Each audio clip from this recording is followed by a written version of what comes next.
YouTube? You guys are now watching another segment of the Kali Effect. Today, we are playing Noble Knights. That's right, one of the best decks in the world. Okay, no, not the best deck in the world, but hey, I felt kind of Knights of the Round Table-ish, and I was like, you know what? This deck does deserve a little bit of spotlight. It's a deck that I've never played before. Unfortunately, if you do not draw this combo, games don't tend to go in your favor more often than not. I've been working on trying to play, play some other combos or, getting something else done with the deck, but more often than not, it doesn't really help. In this game, I am playing against Karakuri. I was able to set up with the combo, and it allows me to get a pretty big stronghold on the game. That essentially translates over when you go Artigerous with 3 equipped spell cards. It's 30 plus 100 attack. It can't be destroyed by battle or card effects once, and it can't be targeted. It translates over very well into the game, allowing you to particularly dominate and be able to establish your game presence and not allow the opponent to do things. But that was the old Noble Knights. That was back when Yu-Gi-Oh! Was a little more simpler. Now it's like I summon this monster and then the opponent does a whole bunch of other stuff, and next thing you know, my monster's gone. So what do we do to stop that? Well, Noble Knights need to play traps, if you ask me. And they don't need to play, just 3 of this and 3 of that. No, they need to play an abundance of traps. And that's what I'm working on inside of this Noble Knight deck. I just wanted to give you guys a quick video just to show you how good that Noble Knight still can be. I actually do like Bedwar. Bedwar is, it's a love-hate relationship. On one side, he does put Noble Arm cards to your graveyard, so if you don't open up with the combo, he allows you to dig into your graveyard of your Noble Arm cards when you do make your Exceed monster. And on the second part, he does re-equip your Noble Arm cards to different targets. So let's say if my opponent is attacking one of my Noble Knight monsters that is not equipped with Gallatin, I can use Bedwar's effect to equip it with Gallatin, and then my opponent isn't really much in, the situation they want to be. Also, it kind of resets Gallatin, not continuously decreasing my strongest monster on the board. So that's another reason why I like Bedwar. Also, by the way, I'm recording using my new HyperX Cloud headset. It's very comfortable, very fun. Just wanted to give them a shout out. I will be using them for Twitch tomorrow, so you guys can catch me Thursday at 6 on Twitch Pacific Standard Time, just like normal. We did it last week. It was a blast. I had a couple of problems, but hey, we're gonna fix that. Once again, Thursday at 6 on Twitch with the Kali Effect. It's gonna be hella fun. Pacific Standard Time. Is it Pacific Standard Time? I think it's Pacific Standard Time. Cool. So anyways, he's going to be sitting on a really pretty, a decent board, and I felt he should have played it just a little better. Had he attacked my Artigerous and twice, he would have been a lot better position than, just attacking Bedwar. So, I mean, it is what it is. That's how it is. I feel that that's a really big aspect of Noble Knights at a local level that the opponent doesn't really see, because Noble Knights never gained that popularity. They got a lot of hype around them, but once they dropped, they really didn't gain too much popularity because there were better decks to play at the current time. That and that this combo isn't the best combo in the world. I mean, it's just a really good, solid combo now. But when people play against this deck, they tend not to exactly know how it 100% works. So that will give you an edge. In both of these games, knowledge is power. It gives me the edge on the game. This time I wrap it up with a Thunder Charger. The Thunder Charger is going to re-equip all my Noble Arms cards to my Dristan, and you guys already saw the rest. So we're going to start off against Lightsworn with the exact same combo. Madrat with an equipped spell card. Madrat's effect special summons Boars. Boars effect, re-equip the Noble Arms card to Boars. Boars effect. We're going to target 3 different Noble Arms cards, and then we're going to add whatever one, it doesn't matter. We're going to equip it to the Boars and then Exceed summon into Artigerous. Now, here's exactly where I messed up. It's not like a huge mistake, but every time you activate Caliburn, or every turn, you should be gaining 500 life points right then and there. So on the equip, I should have activated Caliburn, gained 500, re-equipped, and then activated Caliburn again. So instead of 8,500 life points, I would have had 9,000 life points, which, I mean, over time, it kind of helps to keep gaining life points like that. So yeah, not really much else I can say. I'm going to end the board with a pretty strong Artigerous. 4 Noble Arms cards on him. It can't be targeted. It can't be destroyed. It has a 1,000 point or a 1,500 point boost through both our arms. And I think that's exactly what the opponent doesn't necessarily understand, is because he doesn't know how exactly the Noble Arms cards go. Had he had played just a little better, just a smidget better, he would have, I don't want to say necessarily won. I want to say he would have put me in a very bad position. The reason why I don't want to say it necessarily won is because this whole game could have changed. It would have changed definitely in his favor, but I don't know if it would have stayed in his favor. I don't, like, you can't really say, oh, this would happen and this would happen and this would happen, because no, it would have been a totally different ballgame.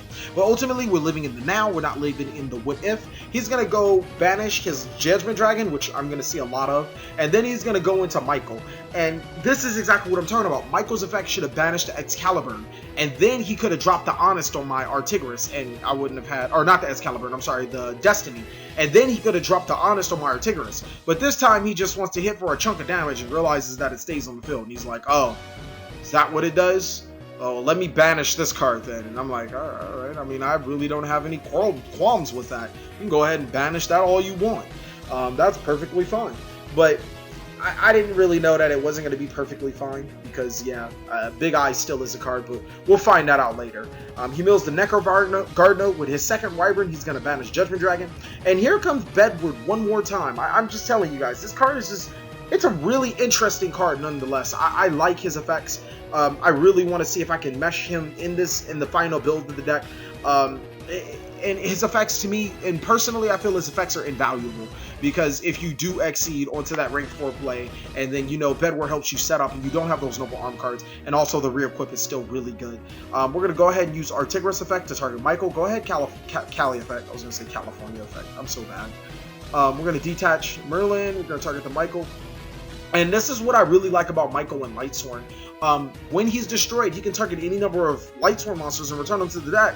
That gives him a late game. And on top of that, it gives him life points for everyone. Can you say Judgment Dragon and Michael fodder for days? Like, that's just insane. I mean, the only bad part is that if you return too many, your Judgment Dragon plays become... And if you return not enough, you don't gain the adequate amount of life points. This time he's going to return Lila. And I can see why he returned Lila, but then at the same time, it's like... you don't really know what these noble arm cards do. Lila's not your best target unless you can blow them up twice. But hey, maybe he has some superficial combo that I didn't know about. No response. Go ahead. He's going to gain 300, add it to the deck. That's fine. And now we're going to get rid of Lumina, because I'd rather have him not have a Lumina than him to have a wolf. You know, to him, it's just, ugh, I'm sorry. I'd rather him not have a Lumina than not have a wolf. Because with Lumina, all different sorts of freaky plays can come out. But without the Lumina, it's only one play. I'd rather lose my Artigerus to an Anarch than, you know, to an Anarch and a Michael and a this and a that. And you guys don't think that that one little card can do that. But you'll be surprised exactly what this card can do. It's just so crazy. Lumina is their best Lightsworn in the deck, like, and Raiden's right behind. But this is where the things get heavy. He's going to make a drastic comeback. And it's not going to look good at all. He's going to banish 2 for Blaster. Yeah, and I'm looking, you ain't got 2 more dragons for that Tempest, though. You ain't got 2 dragons for that Tempest, though. He's going to get his JDs. And then he's going to banish 2 for Tempest. And I'm still, like, he banished the Judgment Dragon, but I'm still, like, it was so much work for him. He's going to go ahead and Exceed summon into Big Eye. And, I mean, that normally says game to, you know, old Noble Knight players without the new cards. So I'm going to go ahead and quit Bedward. And here's just another one of those misplays. He's going to summon Lila. And he's going to use Lila's effect to try to destroy my Noble Arms of Destiny. Not the brightest move to do, because it's just going to re-equip. But I thought it was still game. He still had a time to capitalize. All he has to do is Exceed summon into a Paladinimo. And I mean, it's not really much there, but I guess he doesn't play Paladinimo. Nothing else to say. I'm going to take the damage, and then I'm going to lose my monster. That's a chunk of change that I did not want to lose to my life points, but hey, you got to pay the cost to be the boss. And now I'm sitting here wondering, what? I mean, he has Artigerus on his side of the field. How can I make that to my advantage? Well, first we're going to start off by special summoning Madrat to the side of the field. And then we're going to equip him with Destiny. Now we're going to activate Madrat's effect. We're going to special summon Boars. Go ahead, TheCaliEffectX. Special summon Boars. You know you want to. There you go. Go into your regular play. Bring out Boars. And then we're going to destroy Gallatin as opposed to destroying Arms of Destiny. Gallatin's effect is going to equip to Boars. I succeeded in 2 things. I got rid of his Gallatin, and I put Gallatin back on one of my monsters. Next, we're going to use Boar's Effect, and I'm going to give him the option to add one of the 3 cards to my hand. Arthur Dircher, however you say that card's name, is definitely not one of them. That card's so bad, it's not even funny in this matchup. And he's going to pick, and he's going to add one of the Noble Arms cards to my deck. Now, I feel like I'm in a pretty good position. Let's go ahead and Exceed Summon for, you know, Artigerus. And yes, I'm going to equip Artigerus again. So, Arms of Destiny is going to equip, and then I'm going to select Gallatin, and I'm going to select Excalibur. Nothing else. That's it. We're going to get that whole little combo back. Then we're going to activate one more time. We're going to detach. We're going to get rid of the big eye. I don't want him, you know, taking my shit again. And then I could activate Excalibur, but that doesn't help at all. I'm going to normal summon Dristin. Don't really necessarily see why. Oh, I see why I normal summon Dristin. I'm going to attack into his Artigerus. Then I'm going to use my equip cards yet again to equip again. We're going to special summon Bedward. And then we're going to equip the Dristin again. Yeah. Dristin's effect going to destroy. And we're going to attack again. I'm not going to send the Noble Arms card. And that's exactly how I came back. Now, here's the problem.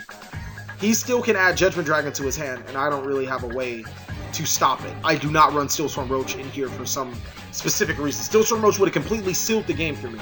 But I also have to remember, he only has 2,000 life points.